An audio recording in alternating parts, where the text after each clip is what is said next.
He intervenido en esta cuestión desde hace una semana. He realizado la primera inspección sobre los restos humanos y efectivamente saco la conclusión de que nos encontramos frente a los restos de Lasa y Zabala.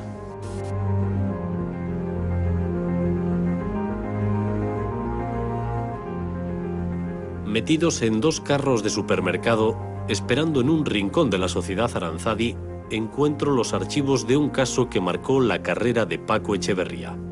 Una historia de violencia que hizo tambalear los cimientos del Estado.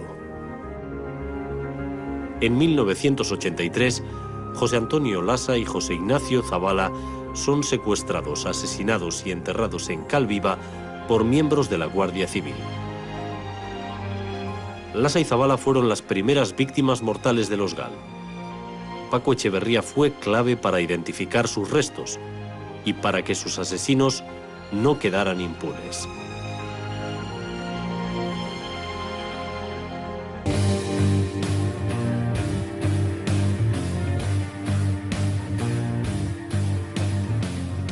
En un sitio como este, así, en un terreno horizontal, pero con una tierra así suelta, arenosa, es donde se encontró en Alicante a Lasa y a Zabala. Era enero de 1985. Sí. Aquí, en una fosa como esta, encontraron dos cuerpos, pero nadie pensó en aquel momento que se tratara de Lasa y Zabala, dos jóvenes refugiados de Tolosa que habían desaparecido casi 2 años antes en Bayona. Sí. En realidad lo que se encontró fue una pierna. Un cazador iba por el campo y encontró una pierna a una cierta distancia, como 20 metros en sí mismo de la fosa, y dio el aviso. Lo más relevante es poder aclarar cuál es el límite de la fosa, que está clarísimo que es exactamente aquí. Tenemos, por lo tanto, una fosa que parece que empieza aquí, esto está más flojo, y que viene hasta aquí. Y con respecto a la anchura, podemos hacer lo mismo. O sea, tener delimitada la fosa.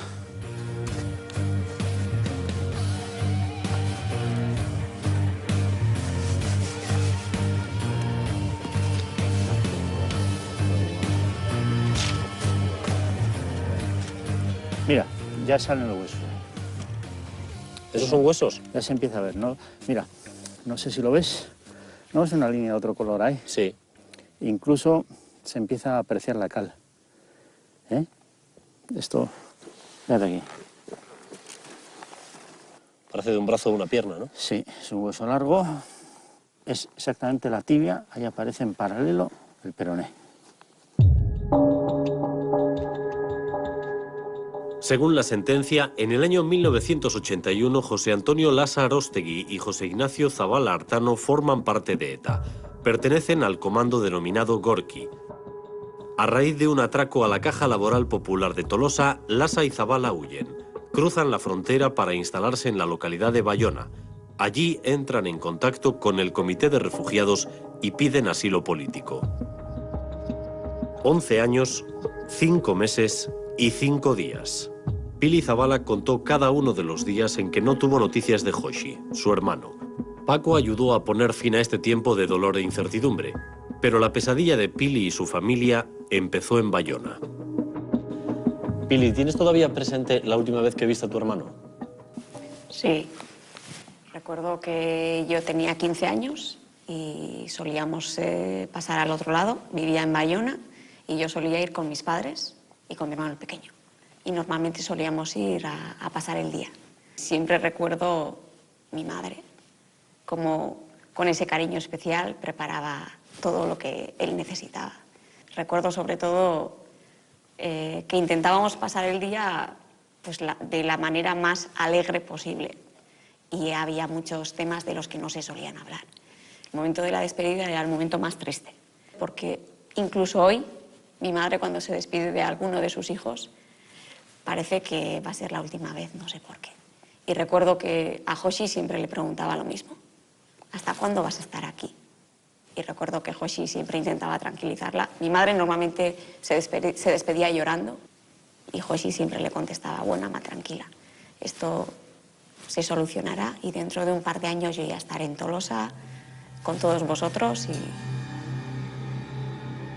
16 de octubre de 1983, 12:30 de la madrugada.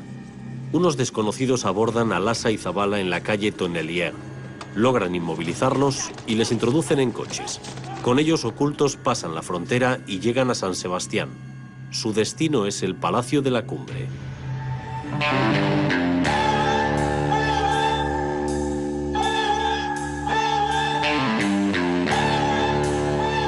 Me cuenta Paco que ya desde muy pequeño, cuando se sentía en peligro, acudía a sus primos mayores para que le sacaran de apuros.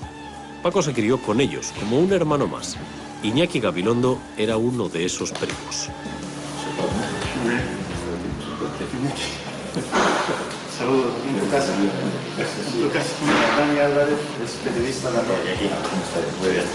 Cuando 30 años después Paco le pidió que le respaldara en el caso Lasa y Zabala, ahí estuvo Iñaki, protegiéndole, como cuando eran niños. Iñaki, ¿cómo recuerdas el momento de la desaparición de Lasa y Zabala? En el año 82, a final del 82, ganó las elecciones el PSOE. Y a comienzos del 83, cuando más o menos ocurrió esto, con todos pendientes de qué novedades se producían, si se producían en la política del nuevo gobierno, hubo un enamoramiento reconocido oficialmente por el nuevo gobierno de la Guardia Civil. La fotografía de un socialista asociado a la Guardia Civil fue primera página de todos los periódicos y él, me acuerdo que se dijo, hemos hecho un poco un descubrimiento con la Guardia Civil, ¿no? Parecían dos instituciones un poco antagónicas, el socialismo y la Guardia Civil, que parecían haberse reconciliado. Y yo recuerdo que en aquel momento pensé, madre de Dios bendita, a ver a dónde lleva esto, porque los aparatos de seguridad del Estado no se habían transformado nada. ¿Siempre tuvisteis el pálpito desde el primer momento que les había pasado algo, que les habían hecho algo? Nuestra sospecha siempre estuvo relacionada o con la Guardia Civil o con las fuerzas de seguridad del Estado o con los propios políticos del Estado. ¿Cuál era el ambiente político y social de aquel momento? La lucha contra ETA con el nuevo gobierno que se reforzaba y que anunciaba que venía reforzada, contaba con un apoyo absolutamente clamoroso de la opinión pública, que estaba, yo creo, muy a favor de jugar en cualquier terreno, legal o no legal, en la lucha contra ETA. La llegada de un gobierno socialista no redujo la actividad de ETA, que en el año 1983 se cobró 44 víctimas. El mismo día en el que desaparecieron Lasa y Zabala, ETA asesinaba en Oñati al guardia civil José Reyes Corchado. Tampoco se tenían noticias del capitán de farmacia Alberto Martín Barrios, secuestrado por ETA político-militar. Su cadáver apareció el día 19 de octubre, con un tiro en la nuca en las proximidades del Parque de Atracciones de Bilbao.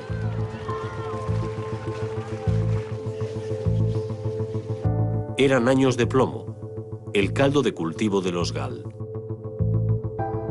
Al igual que Paco, cuando el abogado Íñigo Iruín aceptó representar a las familias de Lasa y Zabala, sabía que se iba a enfrentar a la cara más siniestra del Estado.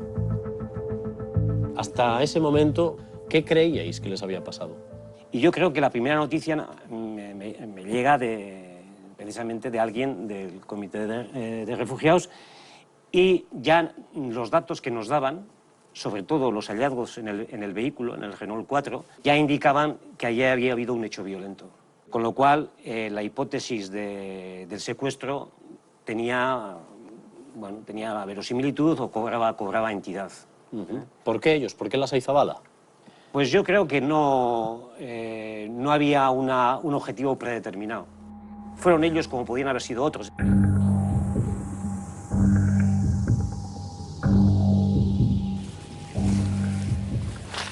Si te fijas, Dani, tenemos ahí el cráneo que ha aparecido en el límite de la fosa.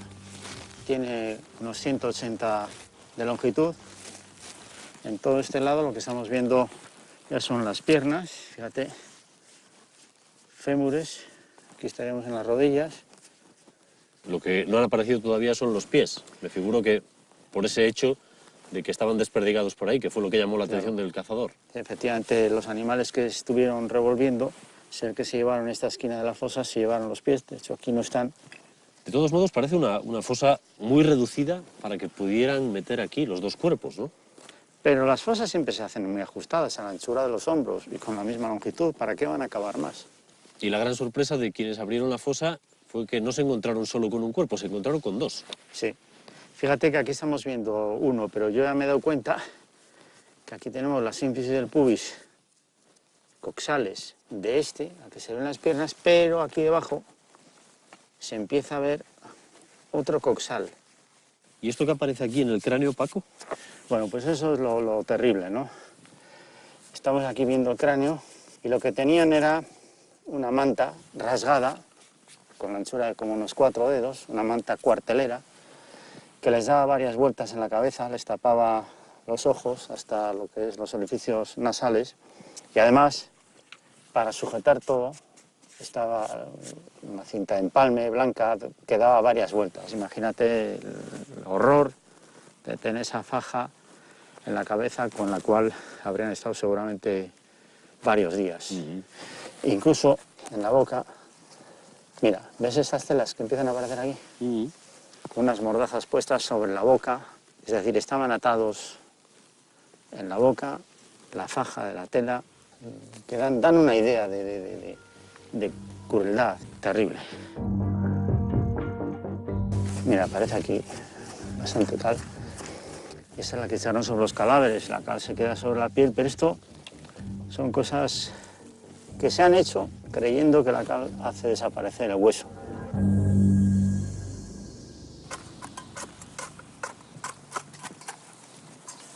Tengo aquí 2 agujeros idénticos y lo que vamos a ver es cuál es el efecto que produce la cal sobre el organismo. En el caso de Lasa y Zabala los enterraron, pero añadieron muchísima cal, creyendo así que iban a desintegrarse y a desaparecer para siempre. Entonces el experimento consiste en enterrar 2 pedazos de carne con hueso, uno en cal viva y el otro un enterramiento normal. Exactamente, y así veremos cuáles son las diferencias que se producen en lo que es la degradación de uno de los cuerpos y quizás la conservación del otro. ¿Qué es la cal viva y para qué se usa normalmente? Bueno, la cal viva se utiliza para pintar o en las obras. Es un elemento que procede de la roca caliza, que se combustiona a más de 1000 grados y se transforma en un polvo que químicamente es muy agresivo, que incluso llega a quemar la piel o puede afectar a las mucosas. En ese sentido, claro que ejerce una acción sobre las partes que tengan agua, como puede ser el cuerpo, un cadáver. ¿Empezamos a enterrar? Sí. Mira, vamos a enterrar una de estas piezas, colócala ahí dentro. Ese sería el sitio en donde solamente va a haber tierra. Y aquí lo que haremos es colocar la cal de esta manera. Puedes colocarla ahí. Exactamente, ¿vale? Bueno, entonces aquí voy a seguir echando cal y tú ves echando tierra en el otro.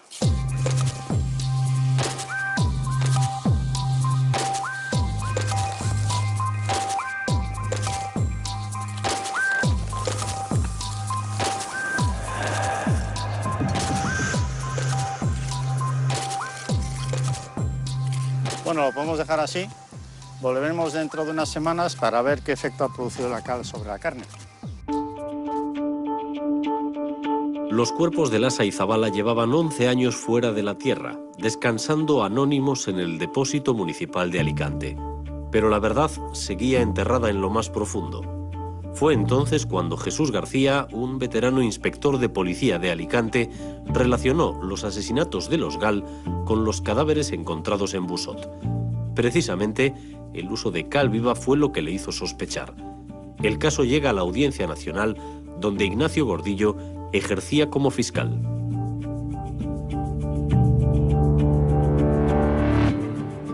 Ignacio Gordillo, usted como fiscal de la Audiencia Nacional intervino en el caso Lasa y Zabala. ¿Cómo se involucró en el caso? Pues fue una cierta casualidad de la vida. Entre múltiples llamadas que hay a la Fiscalía de la Audiencia Nacional, al teléfono de la Fiscalía, una de ellas es un comisario, o un inspector jefe mejor, con función de comisario de la comisaría de Alicante. Este señor se pone en contacto conmigo y me dice que le interesaría hablar porque en el cementerio de Alicante parece ser que hay unos restos que podrían coincidir con los desaparecidos Lasa y Zabala. Yo, lógicamente, y por la función y el trabajo que tenía, pues mi iniciación, actitud es de duda. ¿Qué base tenía la información de este policía, de Jesús García, para que usted le diera curso? Yo entonces le cité para otro día y ya me trajo fotografías, me trajo un dossier, sobre todo de las piezas dentarias, de estos restos cadavéricos, y luego también de que parece ser que alguno de ellos había sido fallecido a través de disparos en el cráneo, ¿no? Yo todo eso, lógicamente, se veía que era una muerte violenta, que habían sufrido también se veía, y lógicamente era objeto de investigación, sea los GAL, sea cualquier otra organización. Y yo, ante la duda, porque tenía una cierta amistad judicial, porque llevaba muchos años en la Audiencia Nacional trabajando, el abogado, el señor Irwin, pues le llamé, le dije, hombre, me gustaría que viniese. Le conté cuál es la situación, él realmente se quedó sorprendido, totalmente sorprendido, Íñigo Irwin, de que hubiese esta posibilidad de que fuesen Lasa y Zabala, y le dije, creo que la mejor solución es traer aquí a una reunión en la Fiscalía a los familiares de Lasa y Zabala. Cuando van varios familiares, entre ellos mi hermano el mayor y varios hermanos de los Lasa, sí que en una sala de la Audiencia Nacional les enseñan fotos de los restos óseos y pretenden que mis hermanos y los hermanos de José Antonio Lasa identifiquen esos restos óseos. Claro, eso fue... Era imposible. Yo no estuve presente en esa sala, pero eso, aparte de ser imposible, eso fue muy cruel. Esas cosas no se pueden hacer así.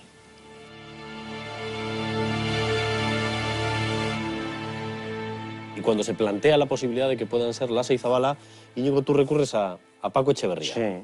Yo, cuando Gordillo me dice que hay unos restos que pudieran ser los de Lasa y Zabala, a mí, vamos, no dudo ni tardo nada en pensar en Paco Echeverría, ¿no? Por la sencilla razón de que yo a Paco le conocía y bastante y sabía de su profesionalidad. ¿Te lo tuviste que pensar? No, yo me sentía preparado para intervenir en este tema. Paco viaja hasta Alicante para elaborar su informe pericial.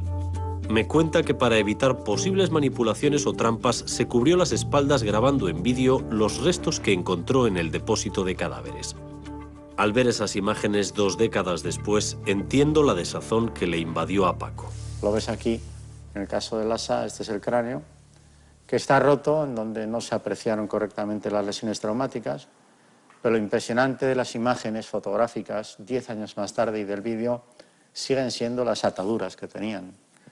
Ves algunos tejidos semi-momificados, estamos viendo lo que tenían en la boca, las fajas sobre los ojos, bueno, en fin, el horror, el pelo negro, y por lo tanto puedes saber que esto es Zabala, porque Lasa lo tenía un poco más claro. Una vez que estuviste delante de los cadáveres, ¿cuánto tiempo necesitaste para decir con seguridad que eran ellos, que eran Lasa y Zabala? Me resultó relativamente fácil. Cuestión de unos minutos, entre que sacas, ordenas, yo puse los esqueletos, los ordené, los puse en conexión anatómica sobre unas mesas, pero fui enseguida a buscar cómo era la dentición. Y por eso siempre digo, trato de explicarlo, que el margen de error se reducía mucho, se reducía tanto como casi a cero. Y dentro de los tejidos que están ahí momificados, pues impresiona también ver las manos, ese antebrazo, donde está todo conectado por ligamentos, o esos pies, donde se aprecia la piel, los músculos. Pues hombre, eso da una idea de la persona de nuevo, ¿no? No son solo huesos, es algo más.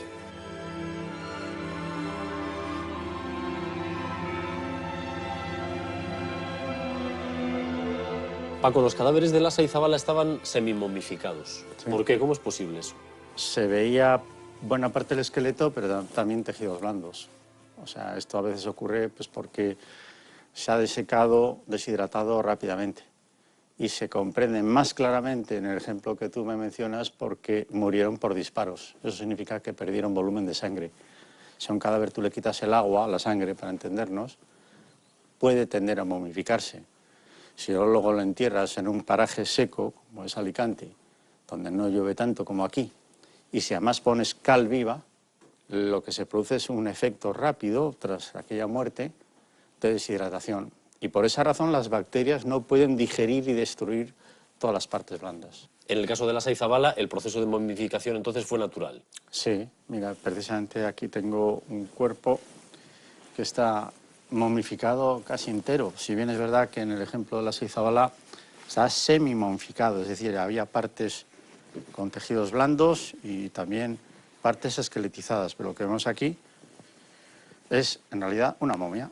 El aspecto general del cuerpo conservado, toda la piel la puedes ver, pelo, por supuesto el hueso está dentro y es una momia pues parecido a lo que podemos ver aquí.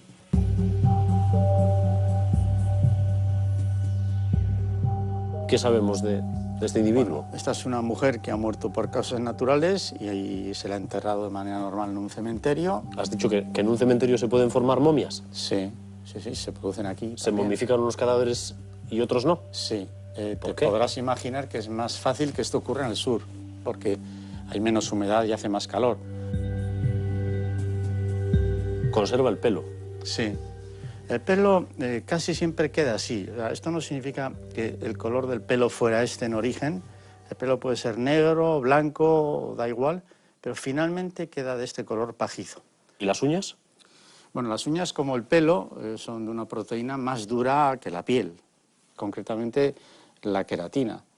Y entonces las uñas aguantan más tiempo que los tejidos, y el pelo también. Y las uñas, en este caso, faltan, en el fondo, porque también la deshidratación ha hecho que se modifique el lecho ungueal y las uñas se pueden soltar. Lasa y Zabala tampoco conservaban las uñas.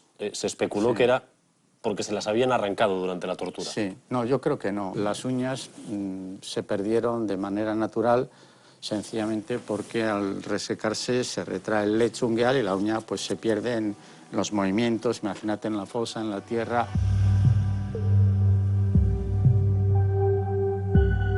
¿Conservaban el pelo entonces? ¿La barba? Sí, conservan la barba y el pelo de color negro. El bigote, por supuesto, que estaba atrapado en las fajas que tenían sobre la cara. Y bueno, ese fue un criterio también orientador, ¿no? Definitivo para la identificación.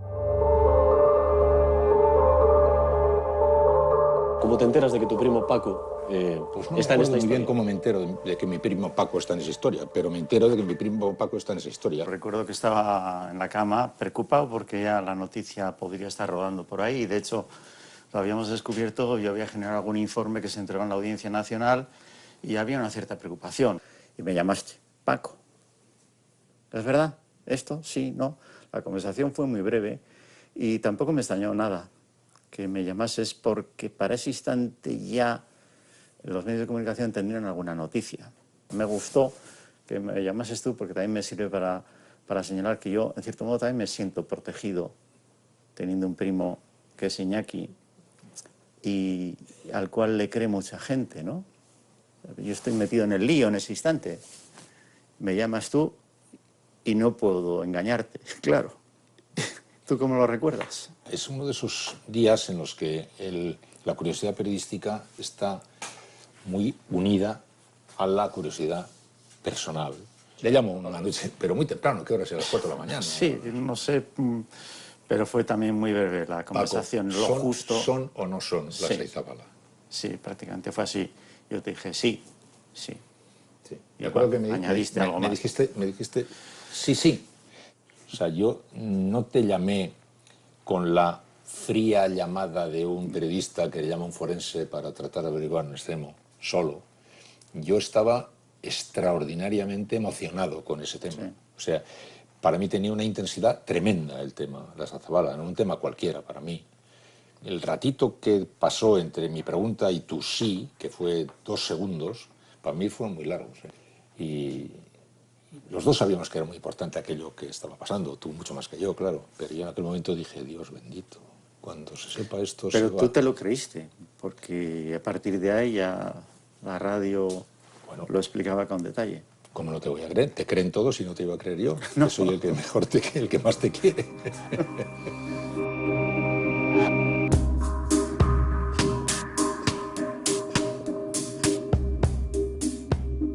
Cuando Paco te presenta este informe tan categórico en tu despacho, ¿qué es lo que sucede? Sí, este informe la verdad es que para nosotros es determinante porque ya nos dice la identidad de las personas y nos dice también la forma de muerte, ¿no?, en que les han matado, asesinado. La maquinaria judicial se pone en marcha y ahí comienza la instrucción. Leyendo el informe de Paco compruebo el exquisito cuidado que puso en su redacción. Él sabía que sería examinado con lupa. Tenía que medir bien sus palabras para no meterse en líos.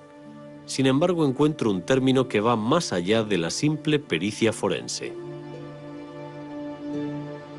Llama la atención que en tu informe empleas 2 veces la expresión desaparición forzada. ¿Era un término muy atrevido para aquella época? Sí, me lo criticaron incluso algunos colegas. Yo no tenía ninguna duda.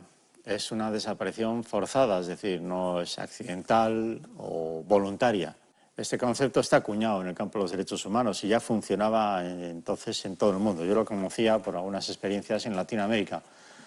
Y lo puse aquí con toda intención, porque además soy partidario de que el médico forense no solamente analice la evidencia física, esto es el cadáver que tengo delante, o esto es el casquillo por arma de fuego. No, hay que introducir también los hechos circunstanciales.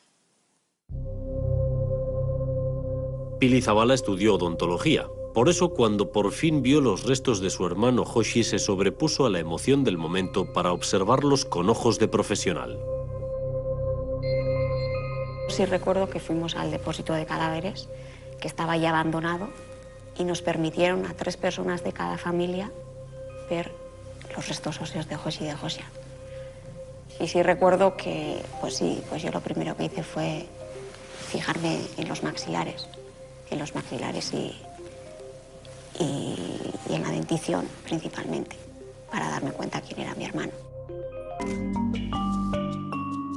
En el caso de Zabala nos decías que una de sus hermanas te dijo, tiene 2 dientes igual que yo. Sí, una de las hermanas me dice, bueno, en realidad los dientes de arriba los tenía igual que yo. ¿Y cómo es eso? Pues que estaban inclinados. Yo digo aquí como si fuera en forma de libro, o sea, tiene una descripción más exacta odontológicamente hablando, pero ese dato que me estaba diciendo ella me permitía también irme con la idea, y cosa que coincidía exactamente en lo que fue el esqueleto número 2, y por lo tanto también para poder señalar que se trataba de José Ignacio Zabala. En el caso de José Antonio Lasa, en 1983 se colocó una funda en uno de los dientes de arriba, me lo dijo su madre, y me señaló en qué diente, me dio la explicación. Y por lo tanto esto va a las fotografías para ver incluso cómo es la imagen antes del 83, donde está ese diente que tiene una pequeña malformación, es un poco más oscuro, y aquí aparece ya se ha intervenido la mano de un dentista y se ha colocado una funda. Y después vas al maxilar y efectivamente existía esa funda en ese diente. Esto es lo que permitía poder asegurar que eran ellos. Si yo te pregunto a ti si tienes algunos tratamientos odontológicos, me vas a decir que sí, casi seguro, sí, ¿no? Varios. Pero ¿tú recuerdas cuáles son? ¿En qué dientes? No, de memoria no.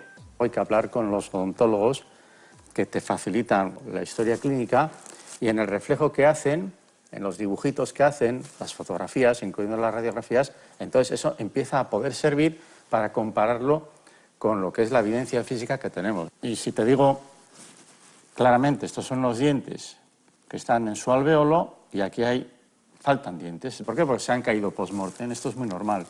Cuando se seca el hueso, los dientes que tienen una sola raíz se movilizan y se caen y se pierden. Pero el ejemplo me sirve para que veas la diferencia que hay entre lo que ha sido una pérdida aquí, que se ha producido post-mortem, decimos, y sin embargo aquí adelante ves que se ha cerrado el alvéolo. Luego ahí le falta un diente que lo tenía perdido antes de la muerte. Es una pérdida de un diente por extracción, seguramente, de dentista, antemortem. O sea, que se va cerrando el hueso. Se va cerrando y se va reabsorbiendo desgastes, malformaciones, caries, variantes anatómicas, nos permiten empezar a poder discriminar. ¿La dentadura nos hace únicos entonces, igual que la huella dactilar? Sí que permite establecer identificaciones, y de hecho ha habido catástrofes, por ejemplo, la de Spanair en Barajas, donde algunos de los casos se resuelven por carta dental. Fíjate, si nos vamos aquí, ya te das cuenta que le quedaban muy pocos dientes, solo los anteriores en la boca, y que la mandíbula se ha rebajado muchísimo, porque ha perdido pues, mucho tiempo antes de la muerte todos los dientes. Y si nos vamos a la última mandíbula, ahí no hay ningún rastro. No tiene absolutamente ningún diente. Se rebaja el nivel del hueso y esto suele ocurrir con los ancianos. Otra cosa es que aquí existen prótesis y las mismas prótesis, es decir, los tratamientos odontológicos, también tienen, por su diversidad, un gran poder de discriminación. El ADN confirma el informe de Paco. Los restos encontrados en Alicante son los de Josean Lasa y Joshi Zabala. Para entonces el caso se ha convertido en una obsesión para Paco. Por eso decide inspeccionar personalmente el lugar del crimen. Hace el mismo recorrido que las víctimas, desde Donostia hasta la Folla de Coves en Busot, Alicante. Allí, señalizada con una estaca, se encuentra con la fosa en la que enterraron en cal viva a Lasa y Zabala. Paco, la fosa se encuentra prácticamente a 700 kilómetros del Palacio de la Cumbre, donde tuvieron retenidos a Lasa y Zabala. ¿Por qué los traen aquí? ¿Por qué en Busot, a 700 kilómetros? No lo sé. Se podría haber hecho a 100, pero seguramente sería una zona que controlaban mejor y siempre pensando que jamás de los jamases se iban a poder localizar. Bajo la dirección de Jesús García, el policía, volvimos a la fosa. Estaba vacía, naturalmente, estaba el hueco, y lo que hicimos fue cribar todo lo que había alrededor. ¿Te pusieron alguna pega cuando quisiste volver allí? Yo no tuve ninguna pega. Es verdad que en aquel tiempo, estando en el sitio, me sentía muy observado por todos, ¿no? Y seguramente algunos de los que nos estaban observando, filmando, porque aquello se grabó entero, y algunos vehículos de la Guardia Civil a cierta distancia, vigilando la zona, seguramente también eran un poco, ¿estos qué van a hacer?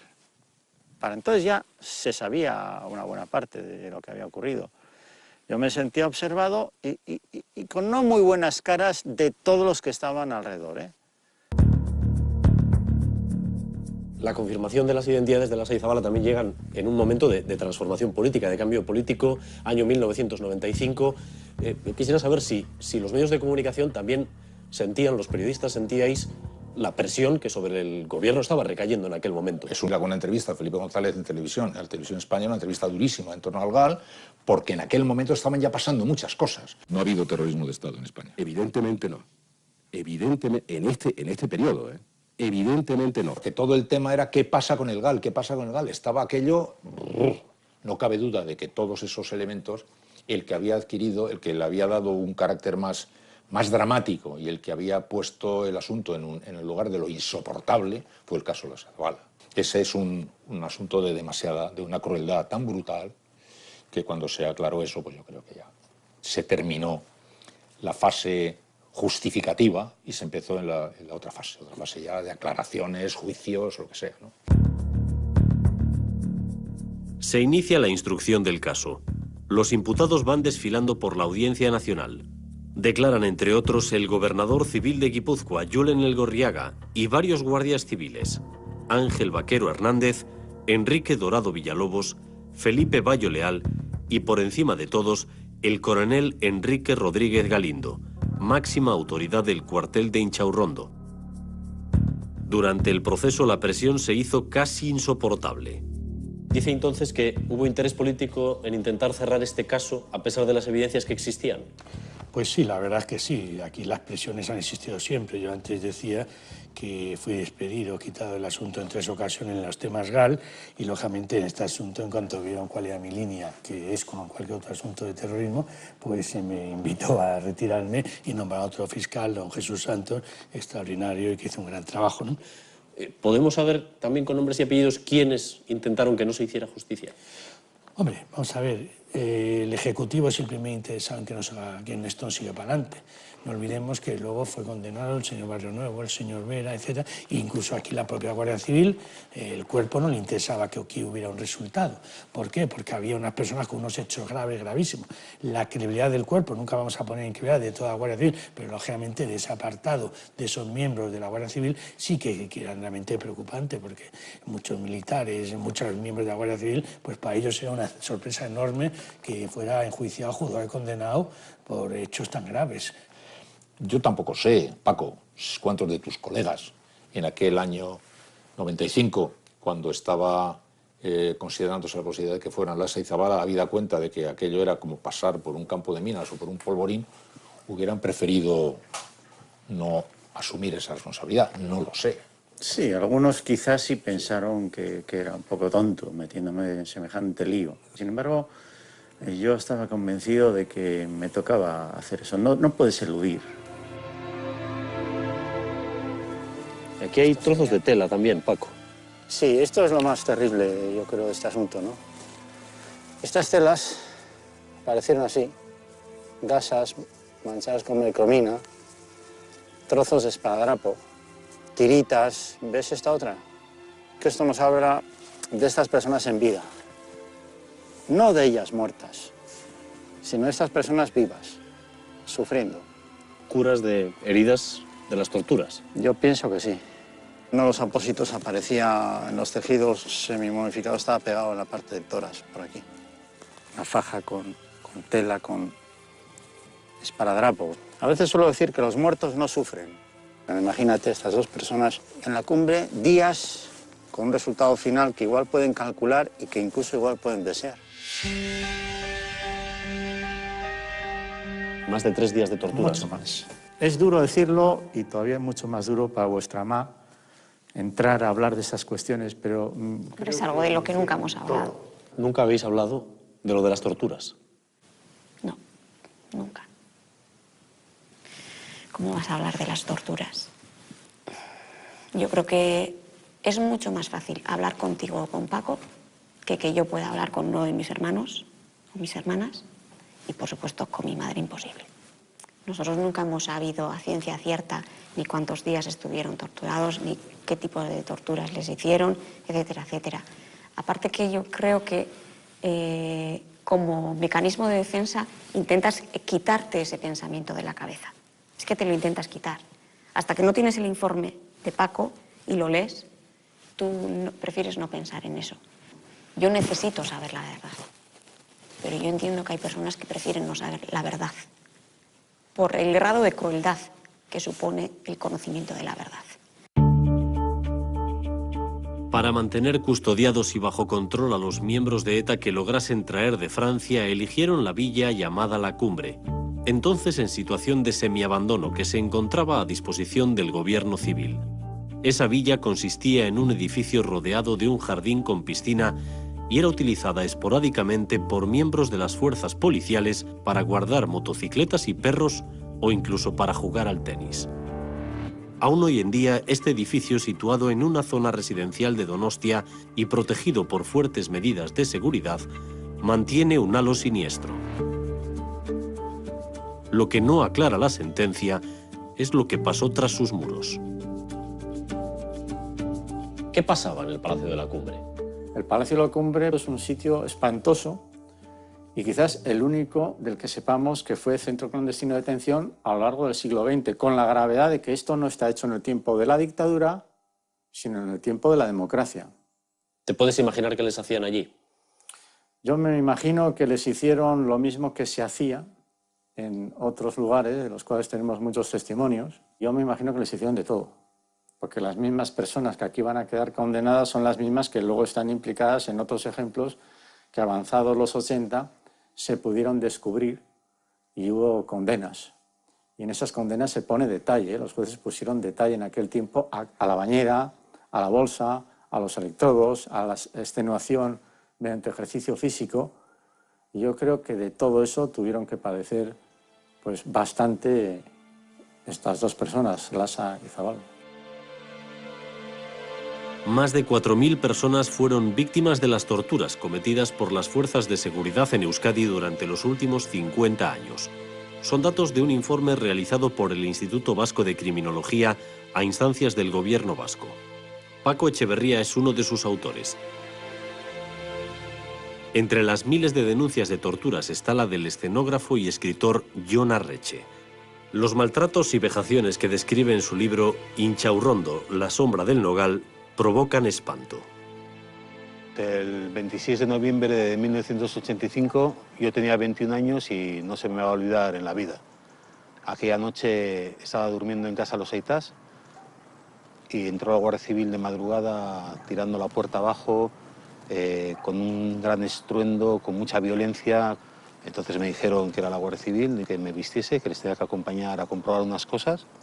Entonces nada más meterme en el Nissan Patrol, me pusieron una capucha y ahí empezaron a golpearme con los nudillos en las sienes y a aterrorizarme, me pegaban bofetadas hasta los de adelante.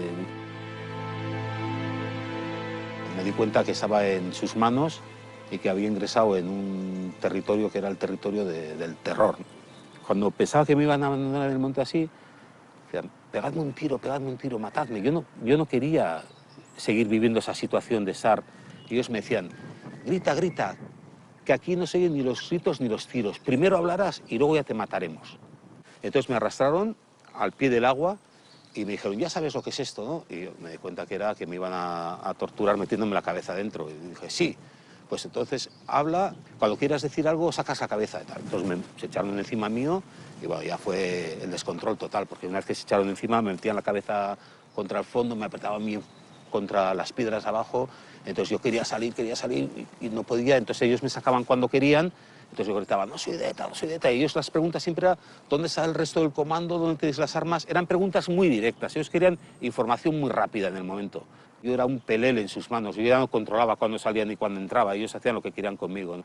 De hecho, hubo un momento en que yo pensaba que me había muerto, porque yo decía, joder, este horror, yo pensaba, ¿no? Este horror tiene que acabar en algún momento, o bien porque me sacan y se acaba, o bien porque me muero, y me daba igual morirme.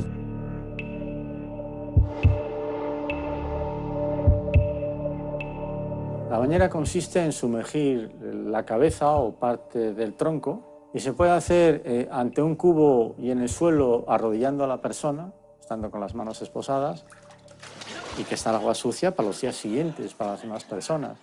Donde hay pelos, donde hay restos de vómitos, la gente algunas veces aspira a la vía digestiva los líquidos, hay un riesgo enorme de que puedas morir como consecuencia de que aspires involuntariamente, porque eso es una cosa casi inevitable. Llega un momento que empieza la tos o puedes tener incluso en los días siguientes neumonía.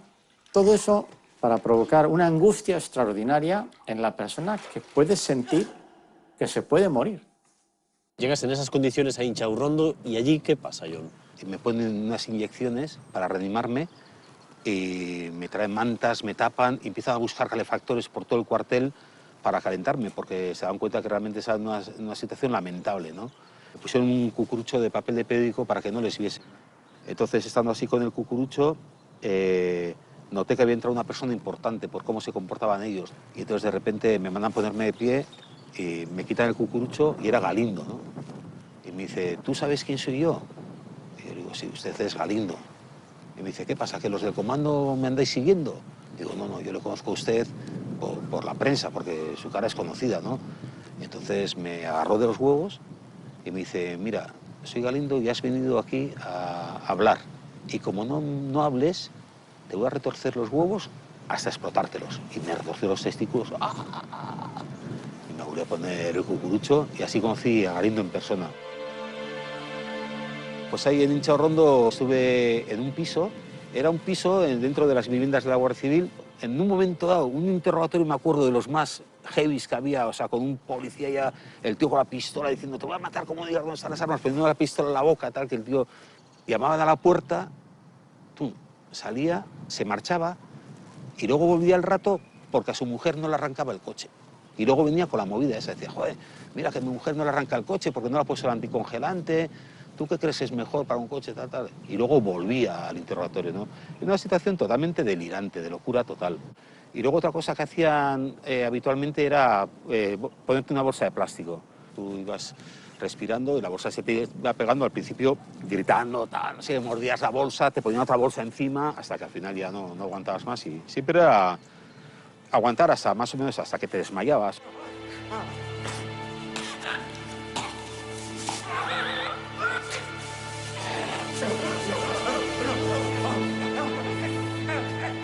La bolsa que se introduce en la cabeza, que está medio abierta o completamente cerrada, que está un rato cerrada, que de pronto se abre un poco para que respires. La bolsa que el individuo, cuando está respirando, termina llevando a la boca y rompe. Y hace un agujero y le ponen otra bolsa por encima mientras se están riendo de él. ¿Te vas a contar algo, verdad? ¿No? Bueno, los electrodos es una técnica que se ha utilizado desde antiguo. Eso provoca un sufrimiento que es en el centro del cerebro. Es en la mitad del cuerpo. Se aplique donde se aplique, el dolor es total. Es un dolor que igual no has conocido nunca antes. ¿En qué partes del cuerpo era más frecuente dar las descargas? En todas las partes. ¿Y no deja secuelas? No, no deja secuelas. Hay personas que nos han dicho que solamente con enseñarles el aparato ya prácticamente se descomponían a la hora de imaginarse el dolor. Imagínate situaciones aún peores. Con eso se juega. Y eso es también tortura a las personas. Yo te puedo hacer una prueba para que veas lo sencillo que es esto. Mira, con este bolígrafo también se puede torturar. Es una cuestión muy de la brigada político-social, años 70, que describen muchas personas en comisaría. Tan sencillo como coger la mano del detenido, colocar este bolígrafo así, apretar los dedos y empezar a girar el bolígrafo de esta manera. Parece una tontería, pero al cabo de unos instantes se experimenta en los dedos una irritación, porque en los flancos y laterales de los dedos transita un nervio. Esa irritación en el nervio desencadena un edema del nervio y después podemos quitar el bolígrafo, que el dolor que te va a quedar a ti va a ser horroroso. Fíjate, o sea, casi sin mucho movimiento, sin gritos, tan sencillo como eso.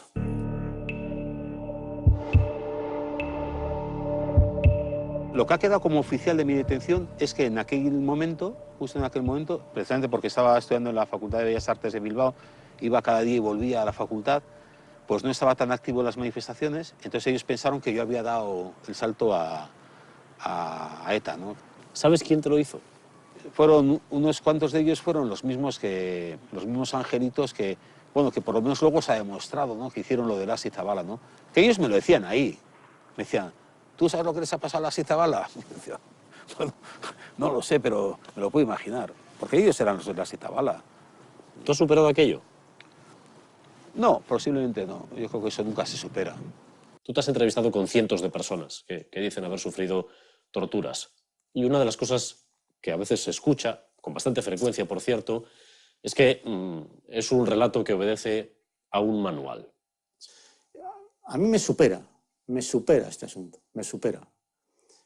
Yo he tenido profesores míos en la Facultad de Medicina que han sido torturados, alumnos que también lo han sido, vecinos que también lo han sido, algún familiar que también. O sea, ¿qué van a decir? ¿Que todo esto nos lo hemos inventado? Y eso a mí me introduce un nivel de incomodidad extraordinario. Fíjate, no hay palabras, ni en el castellano, ni en euskera, ni en los demás idiomas, para poder explicar el nivel de sufrimiento que se padece. ¿Tendrías algún mensaje para los torturadores?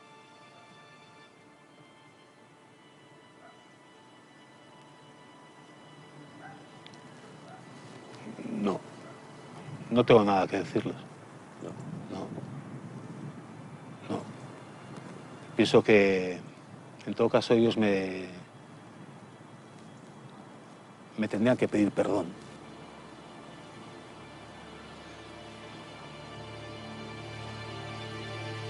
Jon Arretxe se lamenta de que apenas pudo aportar pruebas de sus torturas. Solo contaba con su palabra. Su caso se archivó.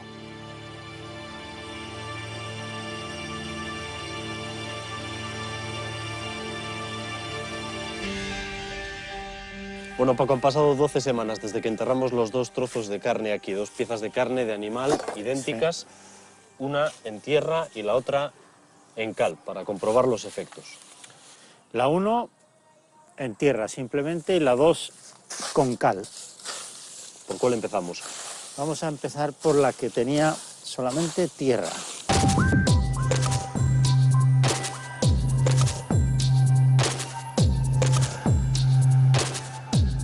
Allá están saliendo ya los huesos. Colócalos aquí. Ese es uno, efectivamente. Colócalo aquí. Hay otro más ahí, la escápula. Ahí, este. Fíjate.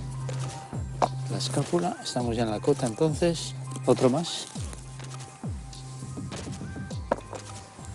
Todo el terreno es equivalente en el color de la tierra. Los huesos casi se han integrado también al color mismo.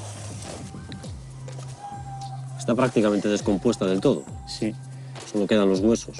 Sí, no quedan más tejidos blandos. Y sin embargo todavía hay larvas. Sí, todavía están trabajando. Hombre, al fin y al cabo todavía dentro de este hueso hay materia orgánica. Que las bacterias están actuando. Veamos en el otro caso. Venga. A ver qué ha sucedido. Sí, dale.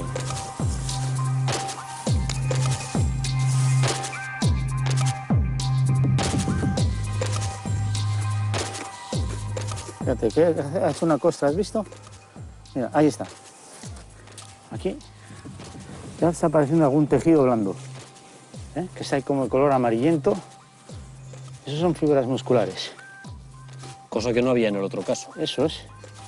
Mira, aquí sale trozo de hueso con parte de piel. Casi. Está entera. En el otro caso solo quedaban los huesos. Eso es. Fíjate, el equivalente a este hueso que ves aquí es este. Está totalmente deshecho, pero aquí está no solamente conectado con los demás, sino que podemos encontrar todavía la escápula que aparece aquí, este hueso, con las fibras musculares, es en realidad este otro. Como puedes comprobar, la diferencia es extraordinaria. O sea, aquí estamos viendo unos huesos sueltos, y aquí tenemos todavía toda la masa muscular que se puede interpretar perfectamente en sus fibras, en sus conexiones, todo. Pues con esta demostración queda claro que los asesinos de Lasa y Zabala quisieron hacerlos desaparecer echándoles cal viva y quizás lo que hicieron fue contribuir a que se resolviera el caso, precisamente. La patria estaba en peligro. Y mis hombres eran la primera línea de defensa. Podría decirle, señoría, si me lo permite, que con 6 hombres como ellos se hubiera podido conquistar América del Sur completa. Este hombre es el exgeneral Enrique Rodríguez Galindo, probablemente el militar más condecorado de la Guardia Civil, un personaje clave en la lucha antiterrorista hasta que el estallido del caso Lasa y Zabala le sentó en el banquillo de los acusados. Galindo es una persona como siniestra, no es una persona que te inspire confianza, por supuesto, pero a mí no me inspiraba miedo. Así como mucha gente siempre le he oído, Galindo, inspira miedo, a mí no. Incluso pena, fíjate lo que te digo. A mí este tipo de personas me dan pena. Me dan pena porque son víctimas, o víctimas de su pasado, o víctimas de su infancia, o víctimas de su propia crueldad. Entonces, miedo no. Miedo tendrán que pasar las personas que convivan con él. Para mí, la tortura es repugnante. Repugnante. Todo lo que tiene que ver alrededor de eso me produce repugnancia personal, física, moral y de todo tipo de naturaleza. Para mí ese es un nombre que yo lo tengo asociado al rincón tenebroso de la historia. Lo que aumenta todavía más la ofensa es que durante el periodo 96-98, que es cuando se están haciendo las diligencias, es ascendido. O sea, cuando es imputado y cuando se está investigando su relación con el caso Lasa Zabala, es ascendido de coronel a general.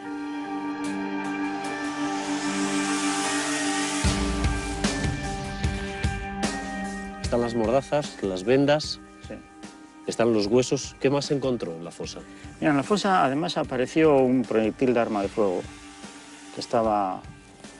proyectil de arma de fuego que es idéntico a este que yo tengo aquí, del 9 milímetros Parabellum. Eso se encontró en la fosa, pero a una cierta distancia, como a 3 metros alrededor de la fosa, apareció un casquillo. Entonces eso significa que los disparos se produjeron ahí mismo. El tercer proyectil de arma de fuego parece mentira, pero estaba dentro de la cabeza de uno de ellos y no se supo interpretar en la primera autopsia. Estos dos cráneos representan exactamente las heridas que presentaban Lasa y Zabala. En el caso de Lasa solo había un disparo. Sí, un disparo que no se vio en la práctica de la autopsia del año 85. Este es el cráneo que está roto, como lo puedes ver, que estaba en fragmentos, ¿Lo tuviste que reconstruir? Bueno, yo lo que hice es colocar los trozos en su sitio. Y con estas lesiones que ves por aquí, no se interpretó que este recorte es el paso de un proyectil de arma de fuego. No se interpretó porque al no poner los trozos no se pudo o no se dieron cuenta de que esto en rigor es como yo te lo marco ahora de esta manera.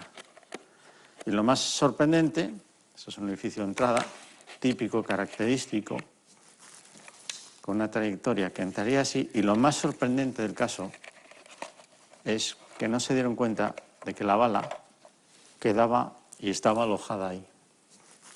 Y en el caso de Zabala hay 2 disparos. En el caso de Zabala se interpretó que había un solo disparo, ese es otro error también. En realidad el orificio de entrada era fácil de apreciar, aquí atrás, redondo, y como tenía debajo del pómulo una lesión de salida, se interpretaba que era una trayectoria que viene de atrás adelante. Aquí lo que hay son 2 disparos, porque esto en realidad es también una salida, es decir, se trataba de un disparo que hace este recorrido y otro disparo que está saliendo, atravesando el paladar por la base del cráneo. ¿Y esto por qué es así? Hombre, porque cuando puse las vértebras cervicales en su sitio, estas son las 2 primeras vértebras cervicales, al colocarlas en su sitio pude apreciar que también la primera vértebra cervical estaba lesionada como consecuencia del tránsito de un proyectil por arma de fuego. Luego fueron 2 disparos, exactamente de esta manera, los 2 hechos por detrás, los 2 son gravísimos, naturalmente este es mortal de necesidad. La cuestión tiene relevancia porque al final lo que tenemos es que dentro del cráneo del asa hay un proyectil por arma de fuego que no se había visto, primera bala. Segunda bala se encuentra en la fosa del año 85, junto con un casquillo, cuando se hace la exhumación. Y cuando vamos nosotros a hacer la nueva revisión de la tierra, encontramos una tercera bala.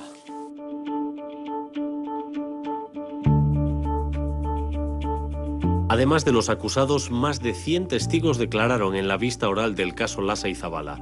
Se sucedieron los incidentes, los desmentidos, las retractaciones, todo con el fin de crear una maraña de versiones a la que se sobrepuso el tribunal. El juicio es el resultado de este juego de sutilezas que termina haciendo eufemismos con las palabras para no hablar de torturas, que sin embargo condena, que luego sin embargo es piadoso con el condenado, en fin, forma parte del mismo pastel. Es decir, se estaba haciendo justicia con la boca chica, puesto que se estaba juzgando un asunto que se entendía como una parte de la guerra contra ETA. 26 de abril de 2000. Enrique Rodríguez Galindo, Julen Elgorriaga, Ángel Vaquero, Enrique Dorado y Felipe Bayo son considerados culpables de la detención ilegal y asesinato de Lasa y Zabala. Las penas oscilaron entre los 67 y los 71 años de prisión.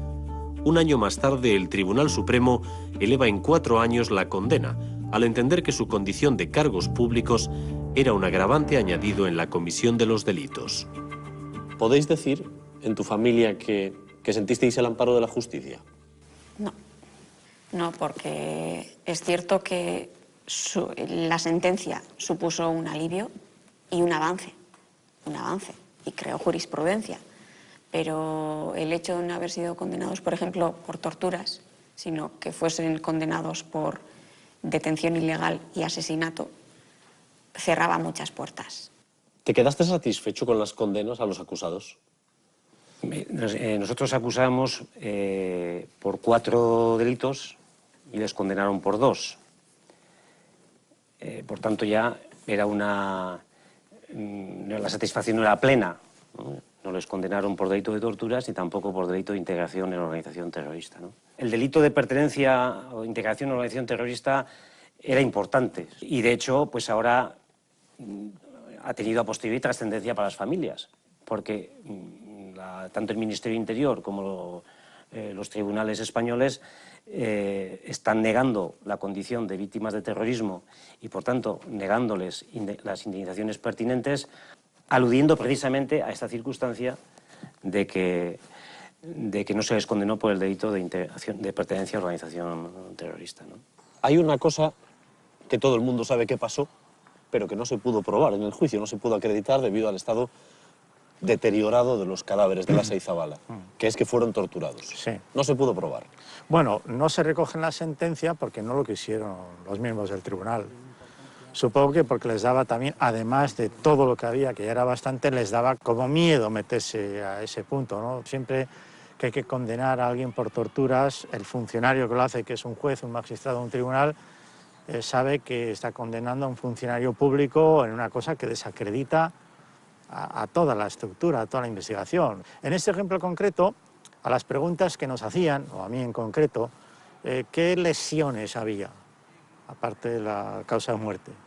Hombre, lesiones como las va a haber, si resulta que no quedan tejidos, no es lo mismo que hacer una autopsia en un cadáver fresco. Pero estaban los elementos indirectos, que yo creo que si hoy se planteara ante un tribunal, llevaría a la convicción del tribunal de que efectivamente si hay apósitos, si hay mercromina, si hay tiritas, si hay algodones en las fosas nasales, es porque ha habido lesiones, que ningún médico podría acreditarlas. ¿Hoy les hubieran condenado? Yo diría que sí. En aquel momento no se atrevieron. Igual daba un poquitín de miedo también. Los huesos hablan. Solo hay que saber interpretarlos. A partir de los huesos de Lasa y Zabala, Paco puede reconstruir sus últimos minutos de vida. Bueno, yo creo que es un acto criminal completo. Secuestro, torturas.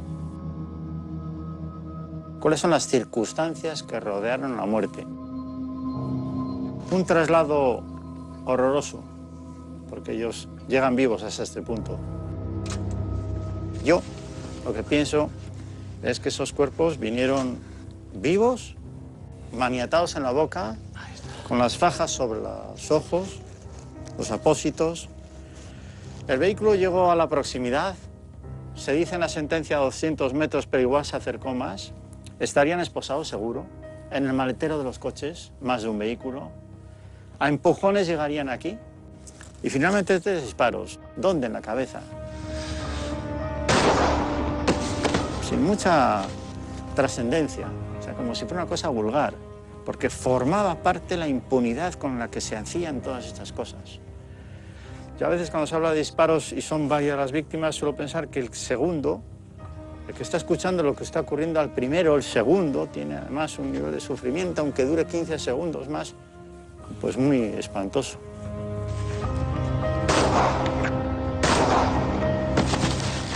No solamente les van a asesinar, sino además les van a enterrar con cal, es decir, está todo planificado. Se han llevado la cal, claro que se han llevado herramientas para hacer los agujeros. Sin más comentarios, seguramente. Se tapa y así lo hicieron. Yo casi no imagino otra situación. Quién sabe si finalmente no les mataron precisamente porque el nivel de daño que habían sufrido previamente era muy importante y ya no se les podía poner en libertad. Hombre, para una madre esto... Absolutamente. Esto desde luego... Absolutamente. Yo muchas veces admiro a mi madre, la ilusión que hoy con 85 años, que va a hacer 86, la ilusión que tiene por vivir y el estar agradecida a la vida después de lo que ha tenido que sufrir, para mí desde luego es de admirar. Paco, cada vez que hablamos del caso Lasa y Zabala, se te nota que para ti esto supuso un antes y un después. Yo creo que sí. Profesionalmente esto ha condicionado toda mi trayectoria y no me arrepiento de nada. Yo creo que hice lo que tenía que hacer. ¿Cuántas veces te has planteado que si hubieras cometido el más mínimo error, aquello podía haber cambiado completamente el curso de la historia? Si verdaderamente no hubieran sido Lasa y Zabala, es decir, la identificación hubiera llevado a otras conclusiones, seguramente yo me hubiera tenido que ir a vivir a otra parte, incluso. Y si me hubiera equivocado algo en la interpretación, por ejemplo, en las heridas por arma de fuego en la cabeza, incluso igual tendría que haber dejado la medicina forense. Todos tenemos que ser objetivos e imparciales, todos, pero seguramente no podemos ser neutrales, en concreto cuando se trata de vulneraciones de derechos humanos, como es el caso de Lasa y Zabala.